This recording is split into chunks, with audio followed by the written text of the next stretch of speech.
தஞ்சாவூரில் இன்ஜின் பழுதால் நடுவழியில் நின்ற ரயில் பழுதை சீரமைத்த பிறகு புறப்பட்ட நிலையில் பயணிகள் சிலர் கை காட்டி ரயிலை நிறுத்தி ஏறினர். இதை பற்றின மேலும் விவரங்களை எமது செய்தியாளர் ராஜா வழங்க கேட்கலாம். ராஜா, வணக்கம். விவரங்கள் என்ன பகிரலாம்? மயிலாடுதுறையிலிருந்து கும்பகோணம் தஞ்சை வழியாக திருச்சிக்கு நாள்தோறும் பயணிகள் ரயில் இயக்கப்பட்டு வருகிறது.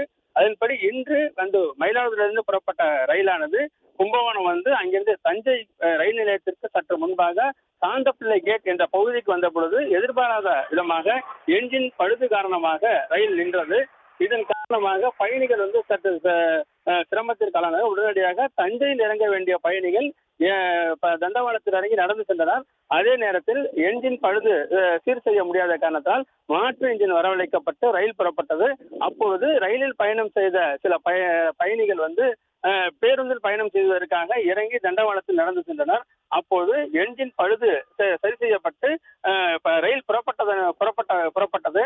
இதனை கவனித்த ரயில் பயணிகள் 3 பெண்கள் கையை நீட்டி சைகை செய்து ரயிலை நிறுத்த முயற்சித்தனர். இதனை கண்ட ரயில் பைலட் உடனடியாக ரயிலை நிறுத்தி அந்த 3 பெண்களையும் ரயிலில் பயணிகள் 3 பேரும் இந்த ரயிலில் வந்தவர்கள் என்பதை அறிந்து அவர்களை ரயிலை நிறுத்தி அவர்களை ஏற்றிக்கொண்டு அங்கிருந்து ரயிலை எடுத்து சென்றார் பைலட். இந்த பைலட்டினுடைய மனிதாபிமான செயல் ஒரு பாராட்டுக்கு உரியதாக அமைந்திருந்தது.